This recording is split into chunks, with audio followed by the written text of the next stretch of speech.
Je vous souhaite la bienvenue. Aujourd'hui, c'est la dernière conférence d'un cycle de 4, puisque dans le courant de la semaine, j'ai trouvé intéressant de séparer les 12 couleurs en 4 sections, c'est-à-dire qu'on a travaillé 3 couleurs à chaque conférence. Et puis on finit aujourd'hui avec les 3 dernières couleurs du prisme chromatique, c'est-à-dire l'indigo, le violet et le blanc. Puis on aura une petite prime, puisque c'est le dernier jour, avec l'argent, qui est un peu un joker en quelque sorte, au niveau de la couleur. Et vous verrez que l'argent n'est pas une couleur inintéressante, puisque ça nous permet vraiment pratiquement de passer partout. Je vais vous demander aussi d'être silencieux, de manière à ce que ça oblige pas chacun à tendre l'oreille, parce que ça crée un inconfort. Et puis, avant peut-être de parler des couleurs, de ces 3 couleurs plus précisément, je vais essayer d'être le plus synthétique possible. Je voudrais vous redonner peut-être les principes de base du fonctionnement de la couleur. Bon, je l'ai fait à chaque fois, ça fait un peu redite pour ceux qui ont suivi les 3 autres conférences, mais il y a beaucoup de personnes qui n'étaient pas là, donc les 3 premières, et je pense que c'est important quand même de reposer le cadre de fonctionnement. Oui, vous pouvez éteindre vos portables aussi, ça sera sympathique. La couleur d'abord est inclus dans tout corps physique, dans tout corps humain. Pourquoi ? La couleur, en fait, c'est ce qu'on appelle le code chromatique. Le code chromatique, c'est ce qu'on appelle les chromosomes, chromosoma, la couleur du corps, la couleur du corps, le corps de la couleur. C'est-à-dire que, en fait, dans le code génétique qui est le nôtre, le code génétique qui est le nôtre peut se traduire en couleur, en code couleur. Bon. Ça, on ne sait pas encore le faire. On sait le faire d'une manière empirique. J'ai notamment, il y a quelques années, mis au point un thème qui s'appelle le thème chromique, qui est un mode de calcul en fait des fréquences chromatiques de l'individu et qui permet d'avoir une photographie précise des 13 combinaisons de couleurs, c'est des bichromiques.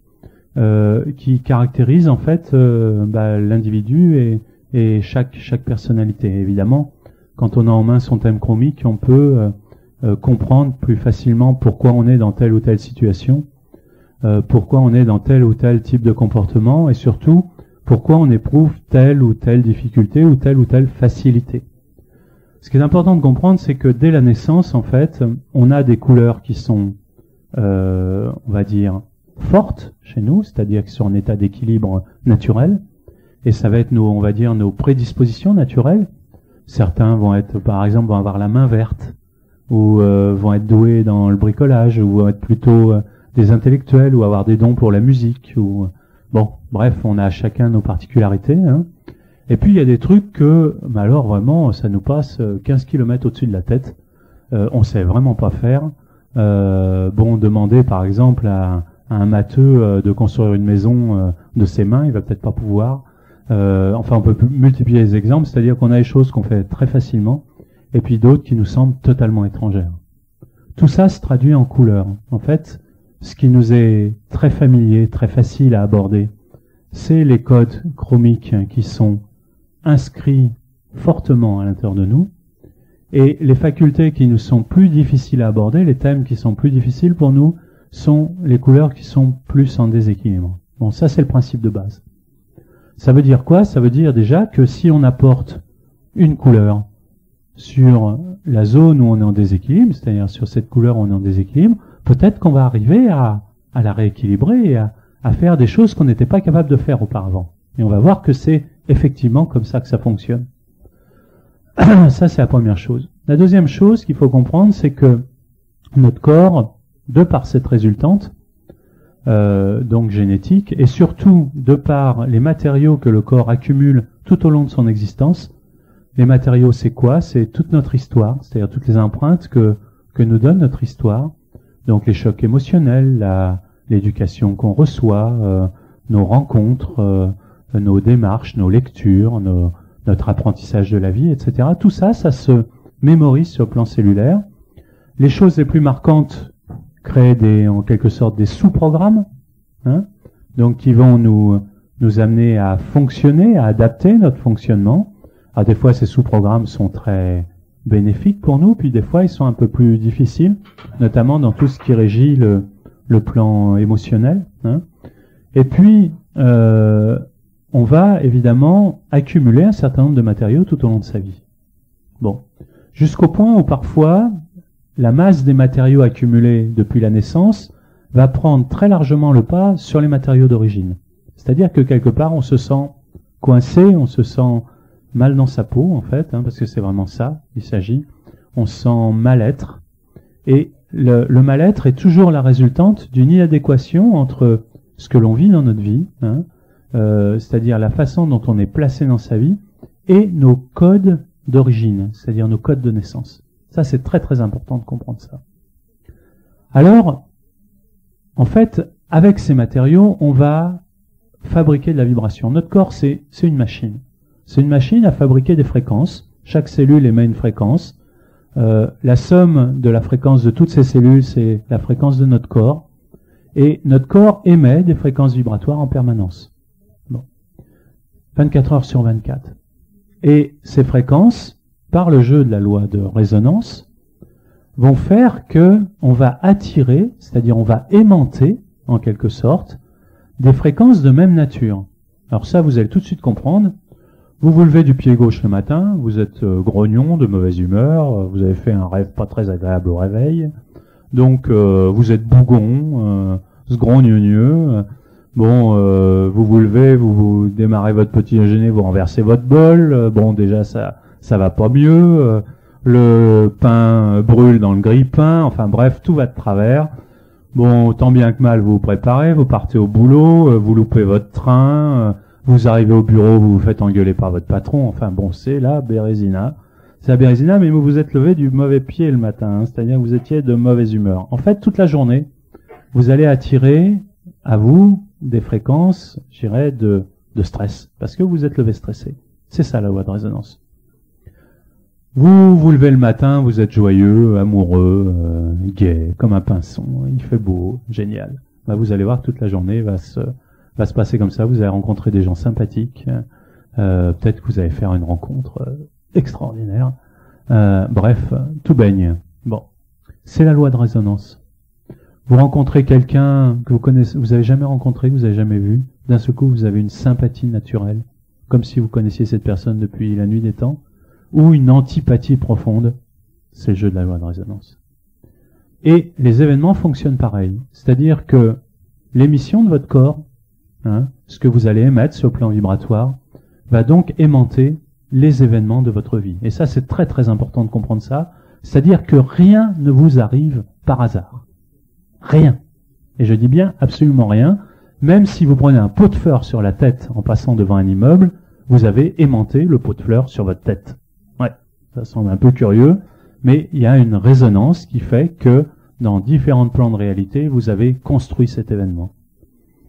Ça veut dire quoi? Ça veut dire que si on modifie, si on trouve un moyen de modifier cette résonance du corps, et notamment de modifier les aspects qui nous conviennent pas. Si par exemple on a une difficulté dans le rapport émotionnel, on est quelqu'un de stressé, évidemment le stress, c'est pas un truc qui nous convient, c'est inconfortable, hein. Si on trouve le moyen de modifier cette fréquence, qu'est-ce qui va se passer?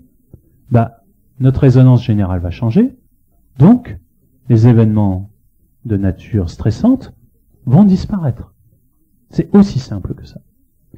Et la couleur est un des moyens, je dirais, qui nous permet de faire ça. Comment? C'est tout simple. En fait, la couleur que l'on va recevoir, quel que soit le moyen qu'on utilise pour transmettre la couleur, pour recevoir la couleur, va simplement réactiver le programme chromique, le programme chromatique, qui est à l'intérieur de notre corps, c'est-à-dire à l'intérieur de nos cellules. La couleur ne s'impose pas à nous de l'extérieur, elle ne vient que révéler les couleurs qui sont déjà présentes à l'intérieur de nous, elle vient en quelque sorte les réanimer, hein, les aviver. Hein. Et quand une couleur se réinstalle à l'intérieur de nous, se réactive, qu'est-ce qui se passe? Ben, on va en fait voir disparaître tous les barrages à cette émission vibratoire, c'est-à-dire tous les événements, tous les petits programmes que l'on a construits à l'intérieur de soi par notre propre histoire, hein, qui empêchent la libre circulation de cette fréquence. Hein. Donc si par exemple on est quelqu'un de stressé chroniquement, hein, c'est un excès de jaune, on avait vu ça à la deuxième conférence, ben on va en fait rétablir une libre circulation du jaune. Le jaune qui est bien aspecté, c'est quoi? Ben, c'est la joie, c'est la gaieté, c'est la lumière, c'est le rayonnement. Hein. Donc on va être quelqu'un de joyeux, de gai. On va plus du tout être quelqu'un de stressé. Hein. Et évidemment, les choses vont beaucoup mieux se passer. Alors avant qu'on continue à vous saouler de paroles, hein, on va passer en fait, on va vous faire un peu travailler hein, quand même cet après-midi, hein, puis ça va un peu animer les choses. Hein. Donc Claire va passer avec un parfum de couleur. Hein. On va commencer avec l'indigo. Donc le parfum se pose dans un paume de main. Hein. Donc vous tendez votre paume de main. On a besoin quand même de votre contribution. On a besoin de votre main. Vous allez recevoir du parfum donc dans votre main. Vous frottez vos deux mains l'une contre l'autre. D'abord pour en avoir des deux côtés, c'est-à-dire pas être bancal, hein, voir ça sur les deux polarités. Et puis vous attendez quelques secondes de manière à laisser l'alcool s'évaporer. Hein. Et vous respirez profondément, au moins 3 fois, en vous attachant à votre ressenti. C'est-à-dire, vous vous préoccupez pas de ce que vous savez sur la couleur en question. De toute façon, déjà, vous vous en rappelez plus laquelle c'est. Hein.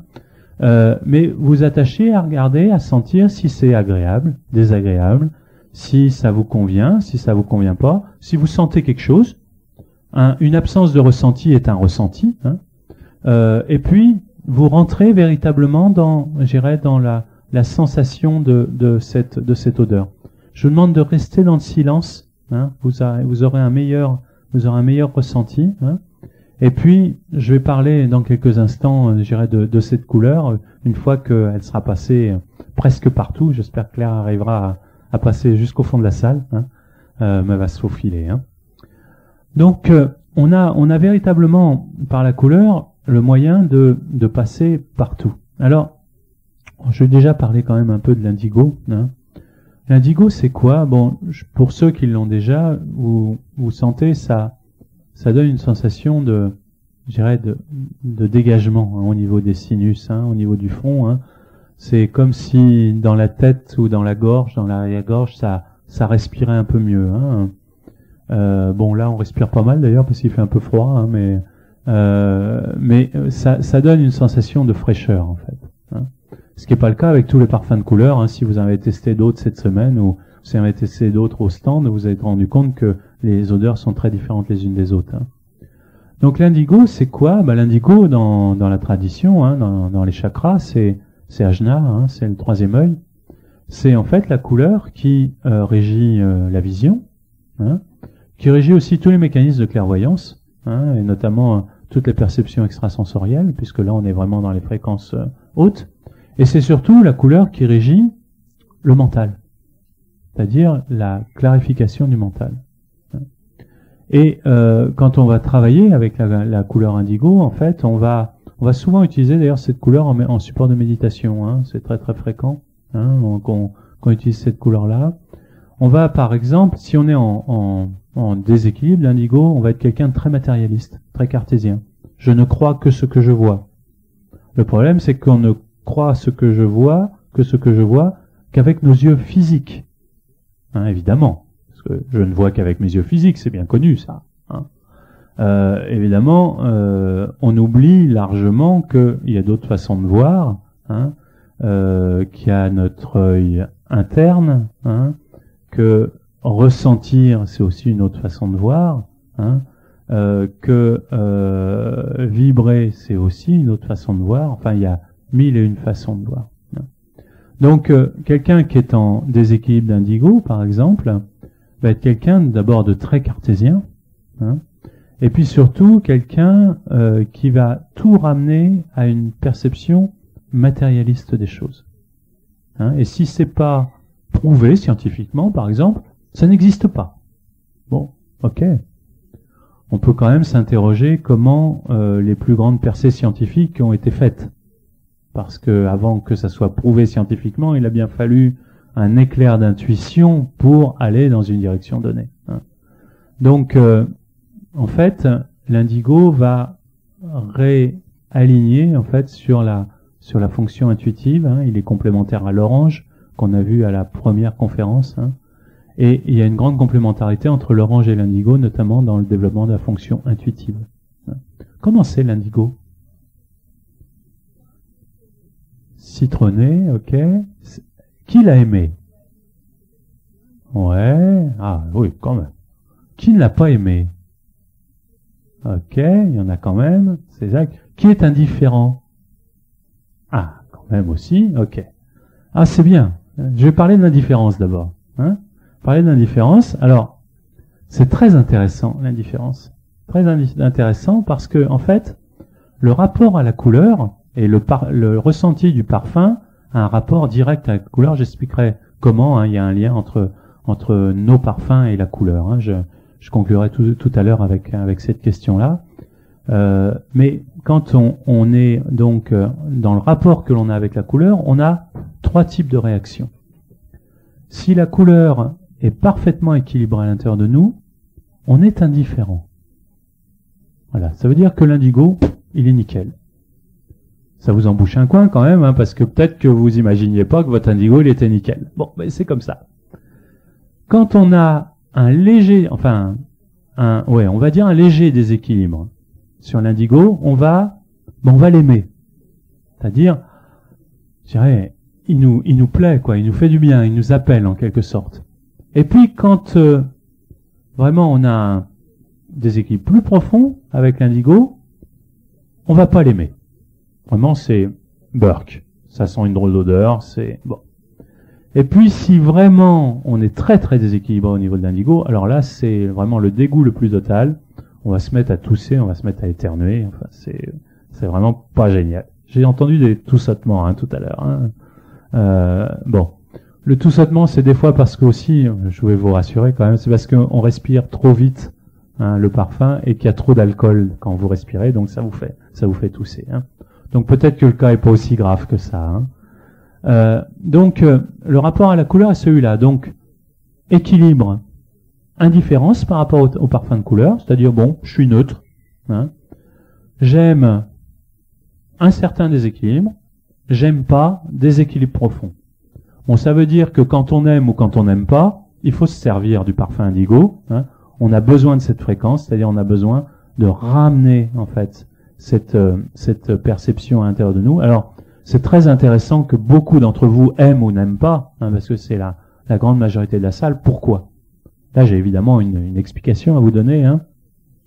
Dans un lieu tel que celui-là, et dans un public, on va dire, on peut dire choisi, tel que le vôtre, hein, dans la motivation, puisque si on est ici, c'est qu'on cherche des choses, c'est qu'on est ouvert à un certain nombre de questions, etc.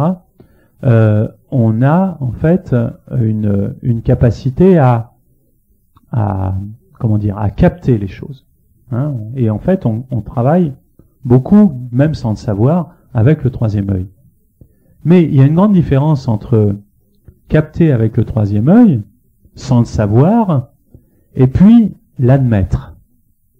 Je m'explique.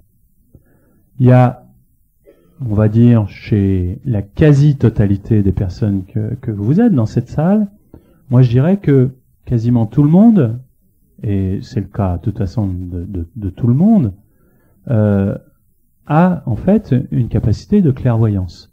C'est-à-dire que la clairvoyance, c'est pas du tout un truc extraordinaire, hein. Faut pas s'appeler Madame Irma hein, pour être clairvoyant. Hein. La clairvoyance, c'est tout simplement une fonction naturelle, hein, est un prolongement de la fonction intuitive qui se met en place lorsque l'ensemble de l'équilibre énergétique du système, hein, c'est-à-dire notre système énergétique, est en place. Et très naturellement, je dirais, on capte. On capte en fait plus largement que ce qu'on voit en fait avec nos yeux.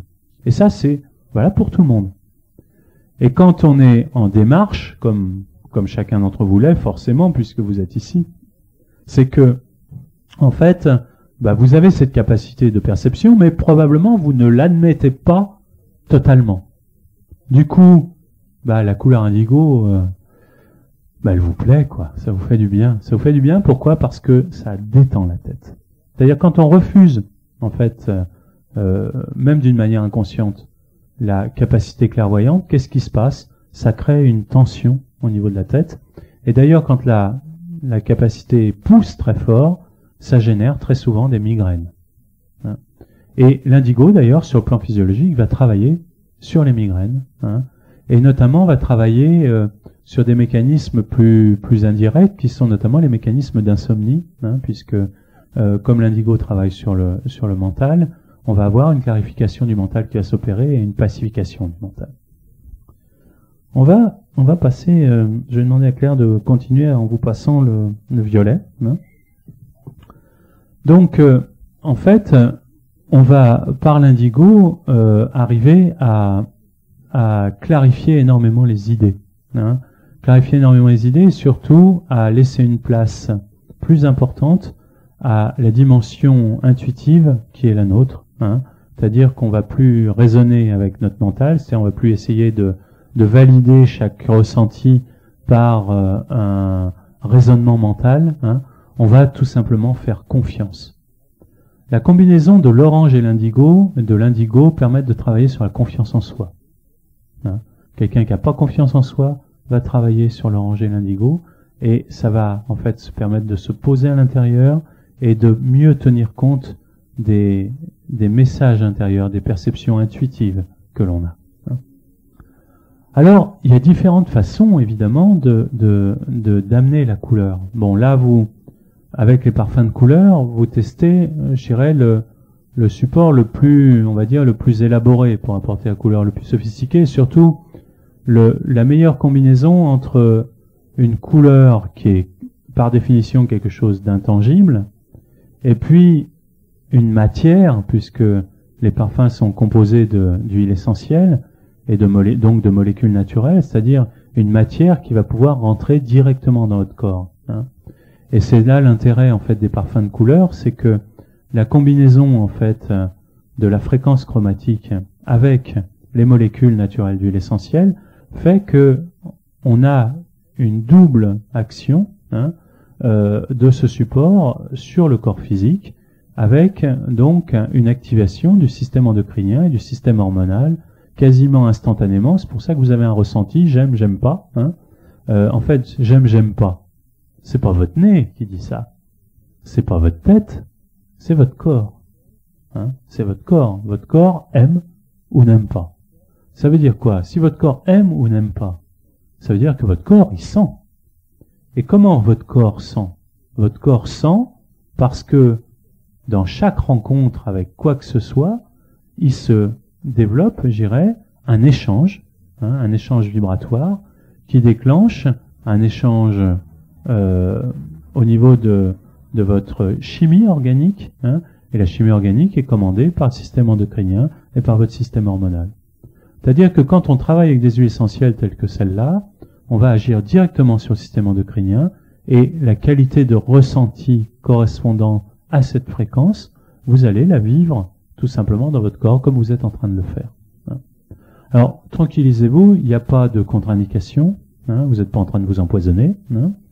Peut pas y avoir de surdosage, tout simplement parce qu'on est dans un produit qui est complètement naturel, et là j'insiste beaucoup parce que nous sommes la première marque de parfum au monde à être bio, et je dis bien au monde, puisque même le cœur de la formule, qui normalement doit être fait en molécules de synthèse, qui est le cœur qui permet de stabiliser un parfum et de le conserver, parce que le propre d'un parfum, c'est de durer dans le temps, et normalement, enfin jusqu'à nous, on n'a jamais réussi à construire un parfum qui dure sans mettre un petit pourcentage de molécules de synthèse dans le cœur de formule. Bon, nous on y est arrivé, il nous a fallu 18 mois pour mettre ça au point, mais on y est arrivé, c'est ce qui nous a permis d'avoir la certification Nature et Progrès l'année dernière sur l'ensemble de la ligne Altera, et donc on a 2% non bio dans nos produits, et je dis pas non naturel, je dis non bio, qui sont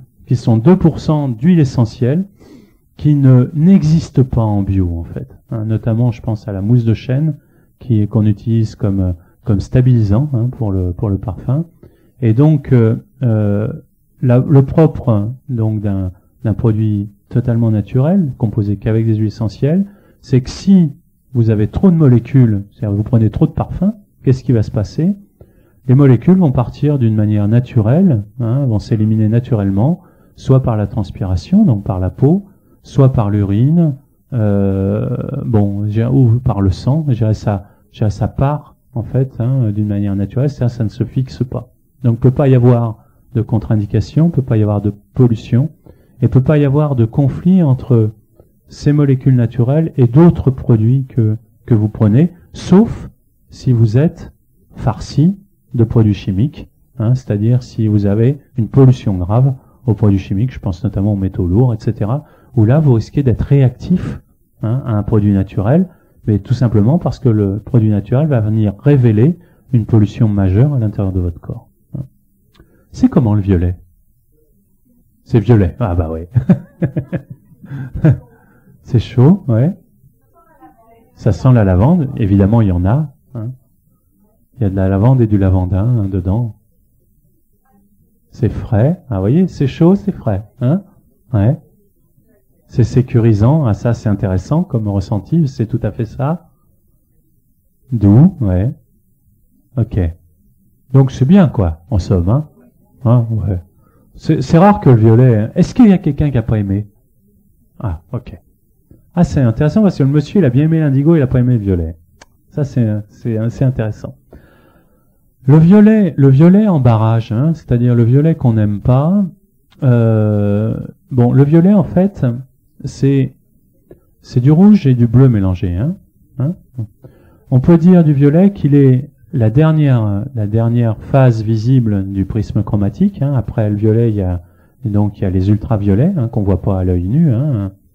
Et puis, quand on referme la boucle, on retourne au rouge. Donc, dans le violet sont contenues les deux fréquences, c'est-à-dire la plus haute et la plus dense. C'est-à-dire que le violet va nous permettre d'abord de nous reconnecter, reconnecter l'ensemble de notre système, c'est-à-dire l'ensemble de ce que l'on est en fait, dans sa globalité. Mais surtout, il va nous permettre de nous reconnecter à notre lignée, et notamment notre lignée familiale. Souvent, quand on bloque sur le violet, c'est qu'on a un conflit, je dirais, sur notre lignée familiale. C'est pas forcément nous avec nos parents, ça peut être sur l'antériorité. Ou alors, on peut avoir, par exemple, un mécanisme de déracinement, c'est-à-dire on a changé de pays, et on s'est expatrié, on s'est installé dans un autre pays, et on se sent déraciné, pas relié totalement à la terre là où on est, et ça va créer un conflit avec le violet. Ça peut être aussi, parce que le violet représente ça peut être aussi un conflit avec le père, puisque le violet est une des variantes de l'énergie du père. Tout ça, c'est les aspects de barrage du violet. Évidemment, le violet qu'on aime, c'est quoi? C'est le branchement, je dirais, à l'élévation, au spirituel. La lavande, je sais pas si vous avez eu l'occasion de vous promener la fin du mois de juillet dans les champs de lavande en Provence. Nous, on habite au milieu des champs de lavande, donc et nos bureaux sont au milieu des champs de lavande, donc on en profite pleinement. La lavande qui fleurit, notamment les années où il a beaucoup plu au mois d'avril, c'est extraordinaire parce que les fleurs sont extrêmement grosses et le violet est d'un très très très éclatant. Et la lavande, bon, je vais pas donner un cours sur la lavande, mais la lavande qu'on utilise est une lavande évidemment officinale, c'est-à-dire c'est une lavande d'altitude qui pousse obligatoirement à 1000 mètres d'altitude. Nous, on est à côté d'Apt, donc on a les plateaux, d'Albion qui sont au-dessus, donc qui sont les plateaux du Ventoux. Et toute cette terre, il y a des kilomètres et des kilomètres carrés, et cultivée en lavande, et c'est une des meilleures lavandes d'altitude. Et alors vous en avez une excellente ici. Il sait jamais que je lui fais de la pub, mais c'est Maurice Fra qui fait Maurice Fra qui hein, qui fait vraiment c'est une des meilleures lavandes, hein, et c'est vraiment un vieux de la vieille, hein, et qui non c'est pas ça existe pas la lavande sauvage, hein, elle est cultivée mais c'est la lavande d'altitude, hein, et c'est vraiment un produit excellent. Donc le violet on va l'utiliser aussi quand on dort mal et notamment quand on fait des cauchemars. C'est-à-dire, ça permet de nettoyer le sommeil, hein. Par exemple, un petit enfant qui fait des cauchemars, on va mettre quelques gouttes de violet sur son oreiller le soir. Hein, ça fonctionne très très bien. On va passer le blanc, hein, et puis je vais vous dire quelques mots sur le blanc, puis après je vais répondre peut-être à des questions, hein, pour rentrer dans des choses peut-être plus pratiques. Hein. Non, pas aujourd'hui. C'est l'indigo qu'on fait. Le bleu, c'était avant-hier. Hein. Donc le blanc. Alors le blanc, c'est toutes les couleurs. Alors avant que vous me posiez la question, je vais vous dire ce que c'est que le noir. Hein. Hein. Toutes les couleurs sont dans le corps, donc vous pouvez tout mélanger. Hein. Donc le blanc se superpose avec le reste.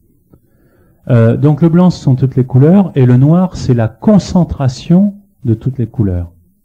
Hein, c'est-à-dire, quand la lumière arrive dans le prisme, hein, elle éclate en couleurs, et quand elle se reconcentre, elle donne le noir.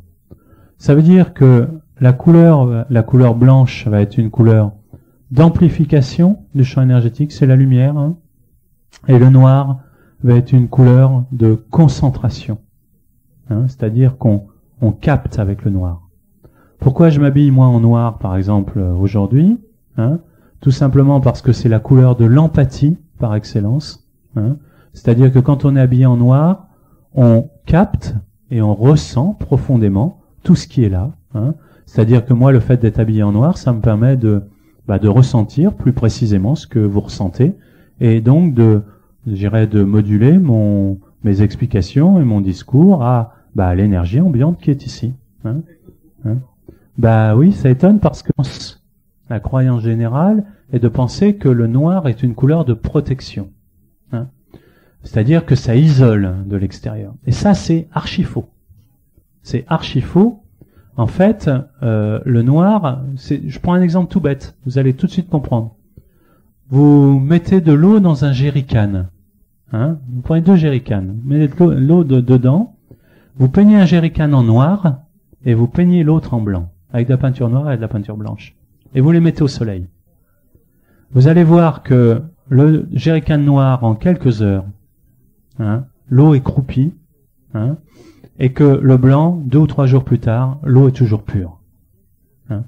En fait, il y a vraiment un effet, je dirais, de captation du noir, hein, c'est-à-dire le noir vraiment capte les fréquences, et le blanc ne les rejette pas, hein, parce que c'est pas un bouclier le blanc, hein. Mais le blanc va amplifier en fait les champs énergétiques, et du coup votre champ énergétique va servir plus fortement, plus intensément de filtre par rapport à ce qui arrive de l'extérieur. Donc par exemple le fait de prendre du blanc là, comme vous êtes en train de le faire, ça fait quoi? Ça amplifie en fait le champ énergétique de chacun. D'ailleurs bientôt on va pas pouvoir tous rester dans la salle, hein. Ça va déborder, hein. Mais c'est pas grave, hein, ça passe les murs, donc il n'y a pas de problème. Mais surtout l'intérêt c'est que quand on est par exemple dans un environnement comme un salon où il y a beaucoup d'énergie dans tous les sens, il y a beaucoup de monde, donc ça bouge, il y a des gens qui s'interrogent, il y a des gens qui des fois sont dans l'émotionnel, enfin ça brasse, hein, tout ce qu'on découvre ça brasse. Bon au bout d'un moment, on a un peu sa dose, hein. En d'autres termes, on est plombé, quoi. Hein. On est plombé vibratoirement et bon, quoi faire? Alors on va faire un tour dehors, mais manque de bol aujourd'hui il pleut, hein, donc dehors c'est pas génial. Donc, on prend un coup de blanc. Eh ouais. On prend un coup de blanc. Hein. On prend un coup de blanc. Alors, prendre un coup de blanc, c'est quoi? Soit on visualise du blanc. Hein. Vous pouvez tout à fait imaginer, du blanc qui tombe sur vous et qui vous entoure et qui est comme une douche, hein, qui vient sur vous. Et vous allez voir que d'un seul coup, vous allez mieux respirer. Hein. Soit effectivement, on peut prendre un parfum blanc, hein, tel que celui-là, qui a exactement la même fonction, c'est-à-dire qu'il a une fonction de nettoyage du champ énergétique, hein, et qu'on va utiliser dans tous les cas de pollution, hein, vibratoire, dans tous les cas de pollution énergétique. Par exemple, vous êtes dans le métro, vous vous sentez au bout d'un moment plombé par les énergies du métro, bah, vous prenez un coup de blanc, vous mettez un coup de blanc dans les mains, vous respirez, ça dégage. Vous êtes en zone urbaine, pareil, vous vous sentez chargé, vous faites pareil. Moi, je l'utilise quand je me déplace beaucoup et je vais souvent à l'étranger, sur des vols long courriers, et je l'utilise en avion, d'une part pour réguler les pollutions de l'air, parce que la pressurisation des avions, c'est vraiment pas génial, la qualité de l'air qui sort de là, et puis pour pallier aux effets du décalage horaire. Et quand on utilise sur un vol de 8 ou 10 heures, quand on utilise le parfum blanc 2-3 fois en cours de vol, quand on arrive, on est beaucoup moins fatigué en fait que quand on n'utilise rien. Donc le blanc, c'est vraiment un passe-partout qu'on va utiliser chaque fois qu'on se sent chargé. Comment vous le trouvez, le blanc? Éclairant. Ah bah oui. Écœurant. Ah ouais. Écœurant. Mais c'est aussi éclairant, Ouais. Et après ça. Alors, quand on le sent écœurant au début et puis après ça va mieux, ça veut dire quoi? Ça veut dire qu'on était plombé au départ, on était chargé d'énergie polluante et qu'après on s'est dégagé. Voilà, c'est aussi simple que ça. Ça c'est ressenti. Autrement, comment vous l'avez senti? Nettoyant. Ok. Ok. Est-ce qu'il y a quelqu'un qui le trouve vraiment désagréable? Oh. Personne? Génial. Ça sent la javel. Bah ouais. Ouais. On peut dire ça. Bien sûr. Ça fait quoi la javel? Ça décape? Ah ouais, ça nettoie, Bon, c'est sûr que ça sent pas génial, mais bon, au moins ça nettoie, Donc je suis content que mon blanc sente la javel. Ok.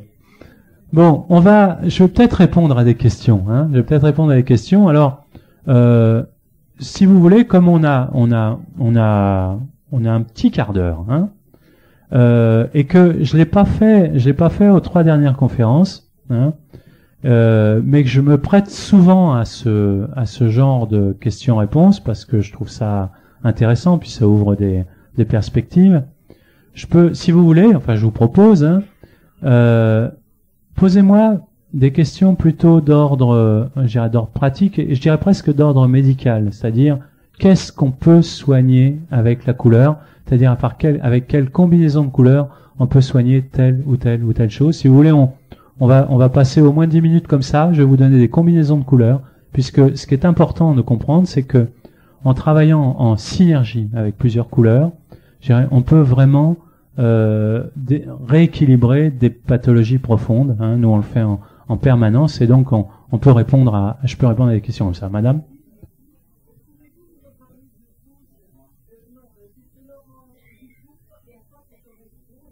Alors, donc Madame demande de parler de l'orange et du pourpre, à quoi ça correspond? L'orange et le pourpre, par exemple, je vais parler médical, on va l'utiliser pour tous les mécanismes d'ostéoporose. C'est le grand truc, c'est le grand truc à la mode d'ailleurs, ostéoporose. Alors c'est très intéressant parce que on vous colle de l'ostéoporose à toutes les sauces, y compris quand on en a pas. Et la plupart du temps, quand on a une fragilité, au niveau osseux, ou au niveau ligamentaire, pourquoi on a cette fragilité? Tout simplement parce que on est désancré sur le plan énergétique, c'est-à-dire que notre rouge et notre pourpre sont déséquilibrés. Pourquoi le rouge et le pourpre sont déséquilibrés? On revient à l'histoire des lignées familiales, c'est-à-dire que la plupart du temps, il y a un conflit énergétique vibratoire sur l'antériorité, notamment sur les lignées ancestrales et les lignées familiales. Quand on va travailler avec le pourpre et le rouge, notamment en parfum de couleur, on va en quelque sorte créer des ponts sur les chocs qui ont eu lieu sur ces lignées ancestrales, y compris si on n'identifie pas la nature des chocs. Parce que si le choc est intervenu sur la 2e ou la 3e ou la 4e génération avant vous, comment voulez-vous savoir les événements qui ont amené ce déséquilibre? Et pourtant, il est là. On travaille souvent ça en psychogénéalogie, seulement la psychogénéalogie, c'est très bien, mais remonter au-delà de la 3e génération, ça devient extrêmement compliqué. Mais il y a des trucs qui datent de bien plus longtemps que ça. Donc, la couleur a cette particularité d'être hors du temps, hors de l'espace, hein, et de pouvoir balayer l'ensemble de ce que nous sommes sur le plan fréquentiel, donc l'ensemble de nos fréquences. Alors c'est un petit peu difficile à comprendre avec le mental, c'est de la physique quantique, hein. Je vais pas faire un cours de physique quantique en 5 minutes là maintenant, hein, mais c'est pas moi qui le dis, ce sont des physiciens en recherche fondamentale. Le temps n'existe pas, hein, c'est-à-dire qu'il y a une simultanéité des temps et des espaces, hein, et à partir du moment où il y a une simultanéité des temps et des espaces, donc le temps ne se déroule pas dans une ligne droite comme on le pense, hein, habituellement, un événement qui va se produire à un moment donné, hein, va forcément avoir une incidence ici et maintenant dans notre champ de réalité. Et comment décoder et comment réparer, je dirais, cette anomalie?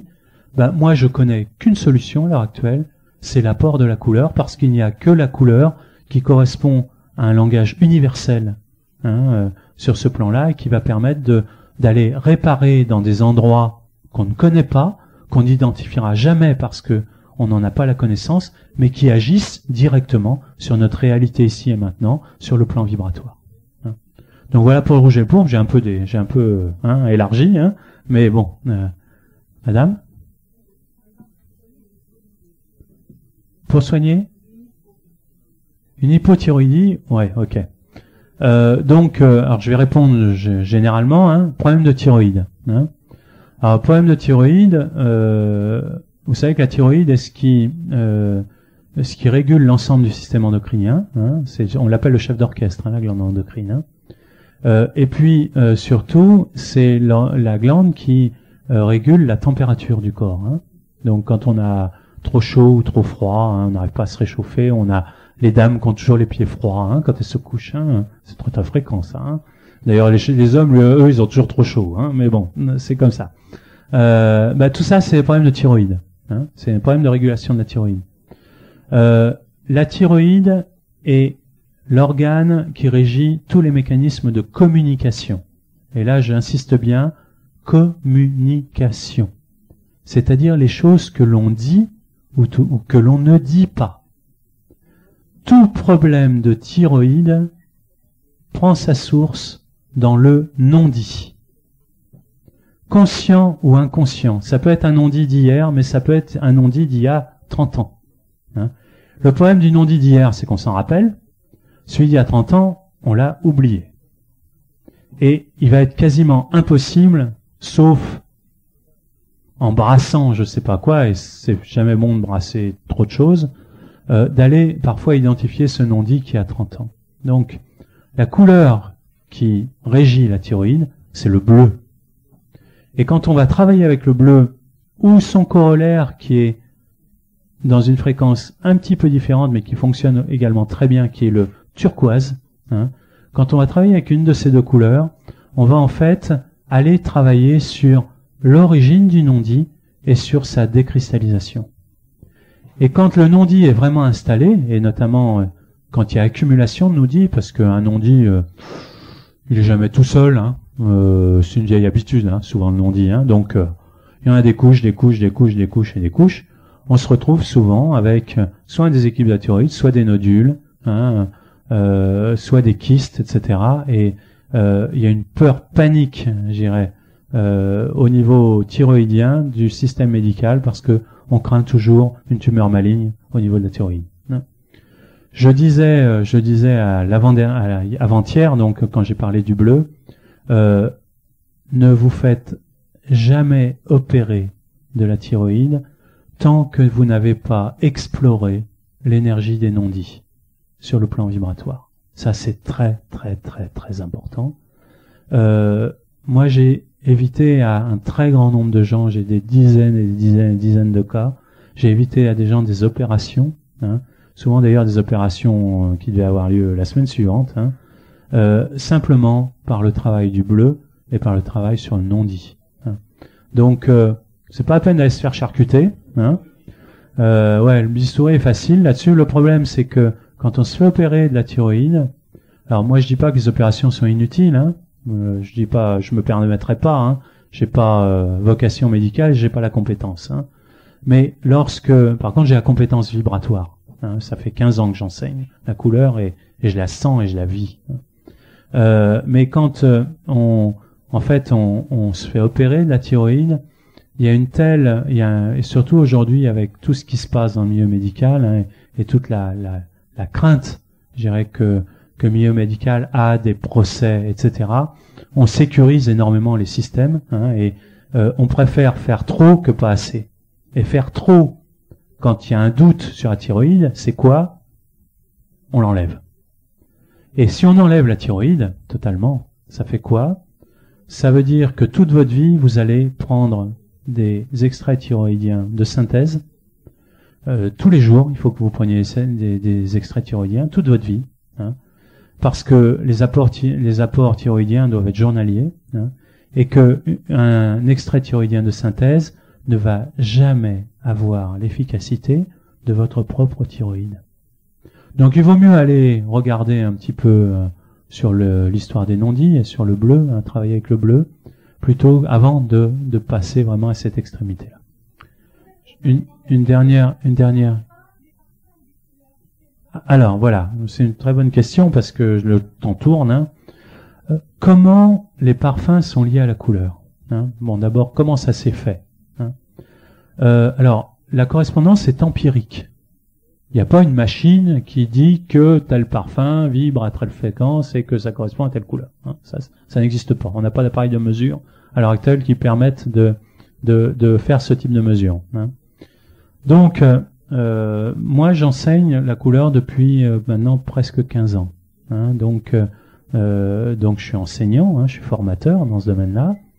Et dans ce cadre-là, très rapidement, dès les premières années où j'ai formé, j'ai ressenti le besoin de trouver des supports matériels amenant la couleur. Parce que c'était mieux que de travailler sans couleur, hein. Donc j'ai travaillé avec des cristaux, j'ai travaillé avec des filtres de couleur, j'ai travaillé avec des huiles essentielles. Et puis très rapidement, je me suis rendu compte que les combinés d'huiles essentielles étaient plus efficaces que les huiles essentielles toutes seules. Et que quand on montait ces huiles essentielles sur de l'alcool ou sur de l'huile, on avait une meilleure diffusion, une meilleure assimilation, et que c'était encore plus efficace. Et de fil en aiguille, j'en suis venu à créer une première ligne de parfums. Vous avez peut-être connu d'ailleurs, qui s'appelait les Pommandeurs, hein, qui était diffusée entre 93 et 98 par une société qui s'appelait la société Kevala. C'était pas présenté à Marjolaine, mais c'était présenté sur les autres salons de développement personnel.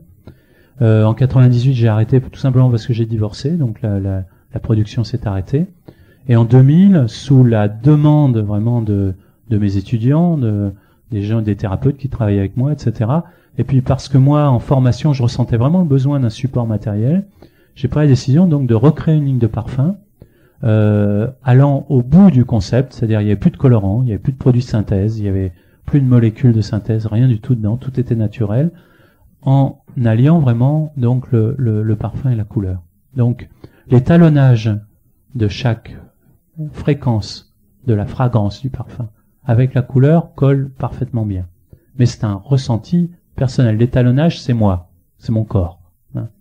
Mais on a, je dirais, des milliers et des milliers de cas en référence et de pratiques, hein, parce que en 15 ans de temps, on en a vu des cas, hein. Ça, c'est une première chose. Il y a un autre lien avec la couleur par un procédé qui m'est personnel et que je ne dévoilerai pas, hein, mais qui a trait à la physique quantique, hein. On inscrit, bon, vous connaissez les travaux de Benveniste sur la mémoire de l'eau, hein. Vous avez vu les travaux du japonais dont je me rappelle jamais le nom, qui m'excuse, sur les cristaux de glace, hein. Voilà. Merci madame. Je répéterai pas le nom parce que j'y arriverai pas. Mais vous avez vu ces photos extraordinaires, hein, sur les cristaux de glace, comme ça a été mis en évidence, hein. Donc on sait aujourd'hui, et c'est prouvé maintenant concrètement, que on est capable d'inscrire une information dans de l'eau, dans de l'alcool, dans de l'huile, en fait dans tout excipient, dans du sel, hein. Et donc on apporte la fréquence de la couleur dans les excipients de chacun de nos produits, hein, c'est-à-dire dans les vracs, hein. Donc soit les huiles, hein, soit les huiles de corps, soit les huiles végétales, soit les alcools qui nous servent à fabriquer les parfums de couleur. Donc la fréquence chromatique est inscrite, je dirais, est mise en résonance avec l'excipient. Ça permet de faire quoi? Ça permet justement de dépasser le cadre espace-temps terrestre hein, c'est-à-dire ici et maintenant, et ça permet de rentrer, de balayer l'ensemble des fréquences de réalité dans lesquelles nous sommes. Alors là, c'est un peu pointu, hein. Je vais pas faire un cours de médecine quantique ici, mais c'en est, hein. Mais il faut savoir que les parfums de couleur font partie, je dirais, des nouvelles générations de produits qui commencent à en sortir, hein, quelques-uns, hein. On commence à être un certain nombre à capter ça, hein. Ce qui est très important, c'est que une résonance n'est pas une programmation. Ça, c'est très très important d'entendre ça, hein. C'est-à-dire qu'il n'y a pas d'intention. Et ça, c'est la différence fondamentale entre une résonance quantique et de la programmation qui, elle, oriente, hein, un produit dans une direction donnée et qui, à mon avis, est intrusive. À partir du moment où il y a une programmation, c'est de l'intrusion, hein. C'est-à-dire on donne une direction aux choses. Pour moi, on n'a pas le droit de le faire. Par contre, poser la conscience sur quelque chose, ça, on le fait tous, on a le droit de le faire, hein. Et évidemment, ça va amplifier l'action des produits et ça va leur donner une globalité. C'est bon, hein. Ouais, il me semblait bien. Alors, évidemment, on peut répondre. Il y a des milliers de questions à poser, hein. Moi, la formation sur la couleur, quand je la donne, c'est une journée par couleur. Donc, vous imaginez le nombre d'informations qu'il y a. Donc, évidemment, vous êtes les bienvenus au stand, c'est le stand P24. On vous donnera éventuellement, si vous le souhaitez, un gros catalogue beaucoup plus complet que les petits documents qu'on vous a donnés, hein, qui parlent de la couleur et qui vous donneront plus d'indications, notamment thérapeutiques. Et puis, on est à votre disposition pour répondre à toutes vos questions et surtout pour vous faire tester d'autres parfums de couleur et vous parler donc des synergies et de leur utilisation. Merci à vous et je vous souhaite une bonne fin de salon et une bonne après-midi.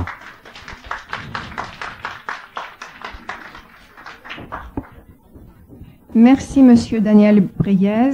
Vous pouvez vous procurer l'enregistrement de son atelier au stand d'enregistrement des cassettes de conférences, stand situé pavillon 1, stand numéro 3, face à Greenpeace. Merci. Nous vous demandons 20 minutes environ pour la duplication.